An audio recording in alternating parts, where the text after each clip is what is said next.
ሰላም ጤና ይስጥልኝ በመላው ዓለም የምትገኙ የተወደዳችሁ የሮሃ ቲቪ ተከታታዮች የግንቦት 19 2018 ዓ.ም የምሽት ዜናዎችን ይዘንላችሁ ቀርበናል። በጎንደር በተለያዩ ቀጠናዎች በአገዛዙ ሰራዊት ላይ ከባድ ሽንፈት ሲደርስባቸው በደብረ ብርሃን ከተማ የአገዛዙ መዋቅር ከውስጥ መፈራረሱ ታውቋል። ዝርዝር የግንባር መረጃ ይዘናል። አብይ አህመድ ኢትዮጵያን በራሱ አምሳያ ለመቅረጽ እያለመ ነው ሲል ታዋቂው ዘ ኢኮኖሚስት መጽሔት የአገዛዙን ድብቅ ገጽታዎችና የውሸት ፕሮፓጋንዳዎችን በዝርዝር አጋልጧል። ሰሙታላችሁ። ከአሶሳ የተነሱ የአገዛዙ ድሮኖች ዛሬም በሱዳን ግዛት ላይ ከባድ ድብደባ ፈጽመዋል። ሱዳንና አገዛዙ ወደ ለየለት የድንበር ጦርነት እያመሩ መሆኑ ታውቋል። ዝርዝር አለን። ከ6 ኪሎ 05 እስከ ፈረንሳይ ቀበና ድረስ ያሉ ቀደምት ታሪካዊ መንደሮች ከምርጫው በኋላ ሙሉ በሙሉ ሊፈርሱ መሆኑ ይፋ ሆኗል። አገዛዙ የደበቀው ሚስጥርና ለነዋሪዎች የተላለፉ አስገዳጅ ማስጠንቀቂያን ይዘናል። ዶናልድ ትራምፕ ጋዛን መልሶ ለመገንባት በሚል የመሰረቱት የሰላም ቦርድ የባንክ አካውንት እስካሁን $0 እንደሚያሳይ በይፋ ተጋለጠ።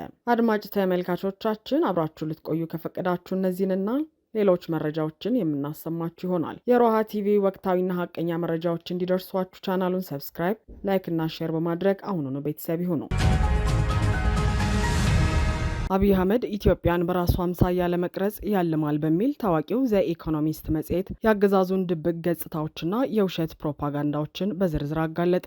ዓለም አቀፍ ተጽዕኖ ያለው ዘ ኢኮኖሚስት መጽሔት አብይ አህመድ ኢትዮጵያን በራሱ አምሳያ ለመቅረጽ ያልማል በሚል ባወጣው ሰፊ ትንተናዊ ዘገባ የአገዛዙን ሁለት ተቃራኒ ገጽታዎችና በመሬት ላይ ያለውን እውነታ በዝርዝር አጋልጧል። መጽሔቱ ይካሄዳል ስለተባለው ምርጫ ሲተነትን የአብይ አህመድ ዳግም መመረጥ የተረጋገጠ ቢሆንም የኢትዮጵያ ወደፊት እጣ ፈንታ ግን እጅግ አሳሳቢና አደገኛ መሆኑን አስታውቋል። እንደ ዘገባው ከሆነ አገዛዙ የብልጽግና ፓርቲ የምርጫ ምልክት የሆነውን የስንዴ ነቅል የብሔራዊ አንድነትና የራስን እድል በራስ የመቻል መገለጫ ነው እያለ ቢሰብክም በመሬት ላይ ያለው ሀቅ ግን ፍጹም ተቃራኒ ነው። የአገዛዙ ባለስልጣናት በስንዴ ራሳችንን እንችለናል፣ ከእንግዲህ ከምዕራባውያን አንለምንም የሚል የከረረ ፕሮፓጋንዳ ቢነዙም የዓለም ባንክ መረጃዎች እንደሚያሳዩት በቀን $3 በታች የሚኖረው የህዝብ ቁጥር ካለፉት 10 ዓመታት በበለጠ ሁኔታ ጨምሮ ወደ 43 በመቶ ደርሷል። እንዲሁም የተባበሩት መንግስታት ድርጅት በአሁኑ ወቅት 7 ሚሊዮን የሚጠጋ ህዝብ አስቸኳይ የምግብ እርዳታ እንደሚፈልግ ይፋ አድርጓል። ዘ ኢኮኖሚስት አንድን ስማቸውን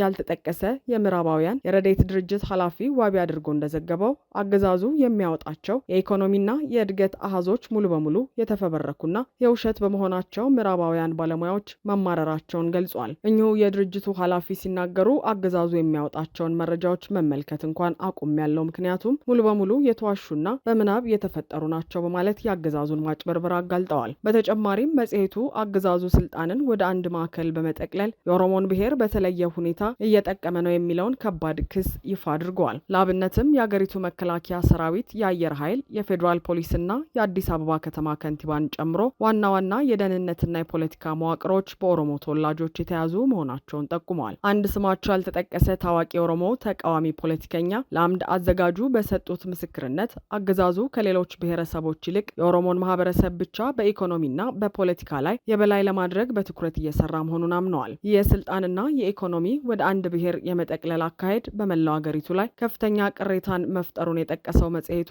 በተለይም በአማራ ክልል ከ2023 ጀምሮ በፌዴራል መንግስቱ ላይ የተከፈተው የፋኖ ህዝባዊ አመፅና የተጋረጠው ወታደራዊ ግጭት ከቀን ወደ ቀን እየተባባሰና እየሰፋ መሄዱን፣ በዚህም ምክንያት አብዛኛው የአገሪቱ ክፍል ከአገዛዙ ቁጥጥር ውጪ መሆኑንና የውጭ ኢንቨስትመንት ሙሉ በሙሉ መክሸፉን አስረድቷል። በመጨረሻም በሚቀጥለው ሳምንት ይካሄዳል የተባለው ምርጫ የፖለቲካ ድራማ መሆኑን የገለጸው ዘ ኢኮኖሚስት ከ509 የምርጫ ክልሎች ውስጥ በ64ቱ ክልሎች የብልጽግና ፓርቲ እጩዎች ብቻ ያለምንም ተቀናቃኝ የሚወዳደሩበት መሆኑን፣ በትግራይ ክልል ደግሞ ምንም አይነት ምርጫ የማይካሄድ መሆኑን ጠቁሞ አንድ የሀገር ውስጥ የፖለቲካ ተንታኝ አብይ ያደረገው ነገር ቢኖር ፖለቲካውን ሙሉ በሙሉ መግደል ነው በማለት የሰጡትን አስተያየት አስፍሯል።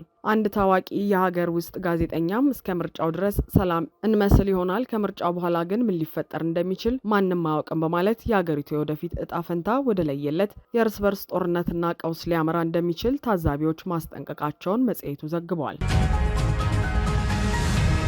በደብረ ታቦር ወረታ መስመርና በደራ ወረዳ በአገዛዙ ሰራዊት ላይ መብረቃዊ ጥቃቶች ተፈጽመው አገዛዙ ከባድ ሽንፈት አስተናገደ። በተለያዩ ግንባሮች የሚንቀሳቀሱት የፋኖ ጀግኖች በአገዛዙ አረመኔያዊ ሰራዊት ላይ ያስመዘገቡት ያለው ወታደራዊ የበላይነትና ደማቅ ድል ይበልጥ ተጠናክሮ መቀጠሉ ተገልጿል። የአገዛዙ ኃይሎች የፋኖ ብርቱ ክንድ በበረታባቸው ቀጠናዎች ሁሉ በከፍተኛ ሽንፈት እየተንገዳገዱ መሆናቸውን የእዝ መሪዎች አስታውቀዋል። በደብረ ታቦርና በወረታ መስመር የአገዛዙ ሰራዊት መነሻውን ደብረ ታቦር ከተማ በማድረግ ወደ ወረታ ለማንቀሳቀስ የሞከረው የጦር ኃይል በፋኖ አርበኞች ሙሉ በሙሉ መክሸፉ ታውቋል። የአፋብን ሰሜን አማራ በላይ እዝ የሜጀር ጀነራል ውባንታ ባተ ተወርዋሪ ክፍለ ጦር አካል የሆነው አሳምነው ብርጌድ በደረሰው መረጃ መሰረት ዛሬ ግንቦት 19 2018 ዓ.ም ከጧቱ 12 ሰዓት ተኩል ላይ ኦላይ በሚባል አካባቢ በከፈተው ስልታዊ የደፈጣ ውጊያ የጠላትን ኃይል ክፉኛ አዳክሞታል። ከጧቱ 12 ሰዓት ተኩል ጀምሮ እስከ ቀኑ 9 ሰዓት ድረስ ለረጅም ሰዓታት በዘለቀው በዚህ ከባድ አውደ ውጊያ ከቆላይ እስከ ተንሸራታች ከኮካ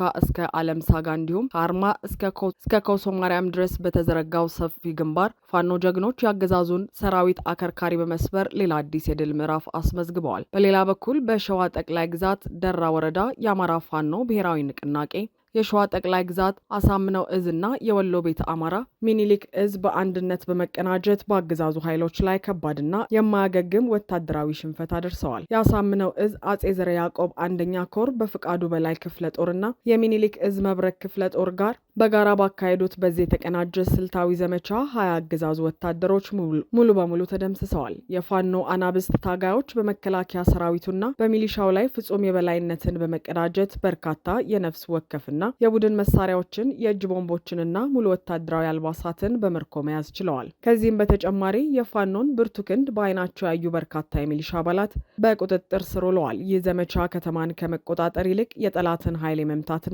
ትጥቅ የማስፈታት ቀጥተኛ ግብ የነበረው ሲሆን የተነደፈው ወታደራዊ እቅድ 100% ስኬታማ ሆኗል። አገዛዙ በብዙሃን መገናኛዎቹ የሐሰት ፕሮፓጋንዳ ቢነዛም መሬት ላይ ያለው እውነታ ግን በማስረጃና በምስል የተደገፈ የጦር መሳሪያ ምርኮ መሆኑ ተረጋግጧል። የፋኖ ክንድ በመሬት ላይ ሲበረታ የአገዛዙ መዋቅር ደግሞ ከውስጥ የመፈራረስ አደጋ እንደገጠመው የሚያሳይ ሌላ መረጃ ከደብረ ብርሃን ከተማ ተሰምቷል። በደብረ ብርሃን ከተማ የእቴጌ ጣይቱ ክፍለ ጦር የሚሊሻ ጽሕፈት ቤት ኃላፊ የነበሩት 10 አለቃ ተፈሪ አረጋይ ጌታቸው ትናንት ግንቦት 18 2018 ዓ.ም ከሌሊቱ 6 ሰዓት ላይ በስምሪት ላይ እንዳሉ በአገዛዙ የራሱ መከላከያ አመራሮች በግፍ መገደላቸው ታውቋል። የጸጥታና የፖለቲካ ታዛቢዎች እንደሚገልጹት የአገዛዙ አካላት በገዛ ራሳቸው ታጣቂዎችና አመራሮች ላይ እየፈጸሙት ያለው ይህ ድርጊት በስርዓቱ የጸጥታ መዋቅሮች መካከል ያለውን ከፍተኛ አለመተማመን፣ ፍርሃትና የስርዓቱን የውስጥ መፈራረስ ፍንትው አድርጎ የሚያሳይ የመጨረሻው የውድቀት ደረጃ መሆኑ ተገልጿል።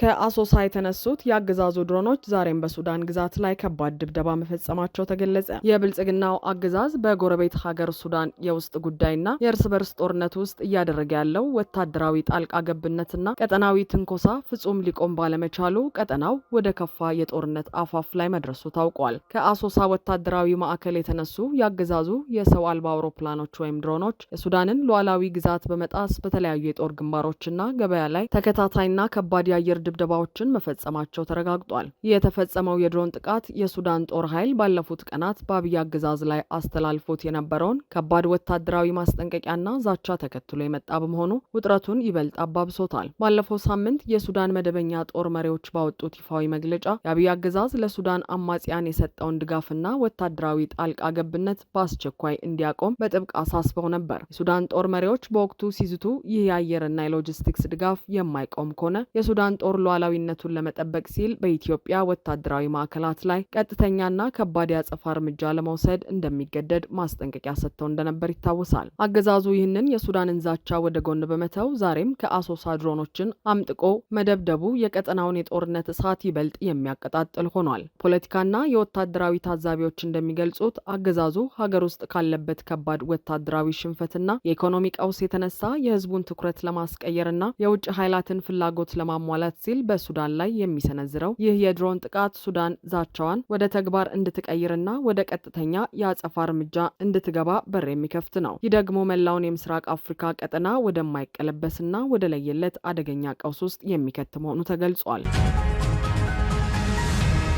ከ6 ኪሎ 05 እስከ ፈረንሳይ ቀበና ድረስ ያሉ ቀደምት ታሪካዊ መንደሮች ከምርጫው በኋላ ሙሉ በሙሉ በቀዳሚነት እንደሚፈርሱ ለነዋሪዎቹ መነገሩ ተገለጸ። የብልጽግናው አገዛዝ በአዲስ አበባ ከተማ የኮሪደር ልማትና ውበት በሚል ሽፋን የቀደምት ነዋሪዎችን መተዳደሪያና መኖሪያ ቤት እያፈረሰ ያለ ርህራሄ የሚያፈናቅልበት አዲሱ መርሃ ግብር ወደ ሰሜኑ የከተማዋ ክፍል በስፋት መዘርጋቱ ታውቋል። በአሁኑ ወቅት ከ6 ኪሎ 05 አካባቢ ተነስቶ እስከ ፈረንሳይ ቀበና ድረስ ባሉት ሰፊ መንደሮች ውስጥ የሚገኙ በሺዎች የሚቆጠሩ የመኖሪያ ቤቶችና የንግድ ድርጅቶች ሙሉ በሙሉ እንዲፈርሱ የአስተዳደሩ ባለስልጣናት ትዕዛዝ ማስተላለፋቸው ተረጋግጧል። ከአካባቢው ነዋሪዎችና ለጉዳዩ ቅርብ ከሆኑ ወገኖች ለሮሃ ቲቪ የደረሰ መረጃ እንደሚያመለክተው የአስተዳደሩ ካድሬዎችና የክፍለ ከተማ ባለሙያዎች በመንደሮቹ ውስጥ በድብቅ መረጃዎችንና የይዞታ ማረጋገጫዎችን ሲያሰባስቡ ከቆዩ በኋላ አሁን ላይ ለነዋሪዎቹ ይፋዊ ማስጠንቀቂያ መስጠት ጀምረዋል። ባለስልጣናቱ ለነዋሪዎቹ በሰጡት ትዕዛዝ በሚቀጥለው ሳምንት ከሚደረገው የአገዛዙ የምርጫ ድራማ ማግስት ጀምሮ የማፍረስ ስራ ስለሚጀመር ሁሉም ሰው ቀድሞ እንዲዘጋጅ በማለት በጥብቅ አሳስበዋል። የቀጠናው ታዛቢዎችና የከተማዋ ነዋሪዎች እንደሚገልጹት አገዛዙ ይህንን ከባድ ውሳኔ በሚስጥር አፍኖ አቆይቶ አሁን ምርጫው ጥቂት ቀናት ሲቀሩት ማሳወቁ ሆን ተብሎ የተቀነባበረ ስልታዊ ሴራ ነው። ምርጫውን በሰላም ለማለፍና ስልጣኑን ለማራዘም ህዝቡን አፍኖ የቆየው አገዛዙ ገና ምርጫው ሳይካሄድ ነዋሪውን ተዘጋጁ፣ በፈረሳው ወቅት ወደ ሚዲያ መቅረብና ተቃውሞ ማድረግ አይቻልም የሚል መልእክት ማስተላለፉ ታውቋል። ይህም የስርዓቱን ግብዝነትና ለህዝብ ፍላጎት ደንታቢስ መሆኑን በግልጽ ያሳየ ክስተት ሆኗል። ይህ ከ6 ኪሎ 05 ተነስቶ እስከ ፈረንሳይ ቀበና የተዘጋጀው አዲስ የማፍረስ እቅድ እንደቀደሙት ፒያሳና የቦሌ አካባቢዎች ሁሉ ለዜጎች የሚመጥን በቂ ምትክ ቦታ፣ የትራንስፖርትና የካሳ ክፍያ ሳይዘጋጅ የሚፈጸም ነው። ይህም ታሪካዊ መንደሮችንና የድሆችን መኖሪያ ቤት ሙሉ በሙሉ በማጥፋት ከተማዋን ለራሱ ባለስልጣናትና ለባለሀብቶች የመደልደል አካሄድ ቀጣይ ክፍል መሆኑ ተነግሯል። በአሁኑ ወቅት በአካባቢው የሚገኙ በርካታ አቅመ ደካሞች ነጋዴዎችና የዓመታት ቀደምት ነዋሪ መፈናቀሉ ከምርጫው ማግስት እንደሚጀመር በመስማታቸው በከፍተኛ ጭንቀትና ብሶት ውስጥ እንደሚገኙ መረጃዎች አመልክተዋል።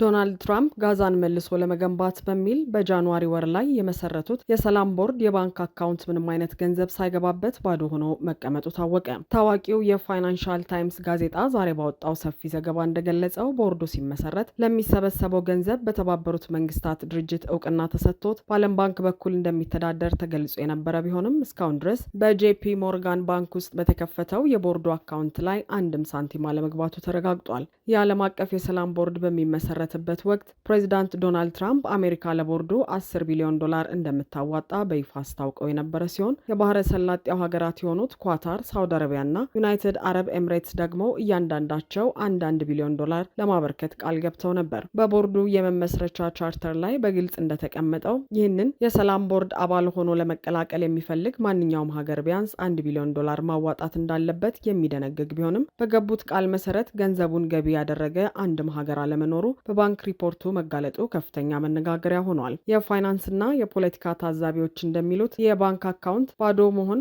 አገዛዞችና መሪዎች በዓለም አቀፍ መድረክ የሚገቡት $1 ቢሊዮን ቃል ኪዳን በመሬት ላይ ካለው ተጨባጭ የገንዘብ ዝውውርና የፖለቲካ ፍላጎት ጋር ፍጹም ሊጣጣም አለመቻሉን የሚያሳይ ሌላው ማረጋገጫ ነው ተብሏል። አድማጭ ተመልካቾቻችን የሰዓቱ የሮሃ ቲቪ ዜናዎች የተከታተላችኋቸውን ይመስሉ ነበር። አብራችሁን ስለነበራችሁ ከልብ እናመሰግናለን። ሰላም።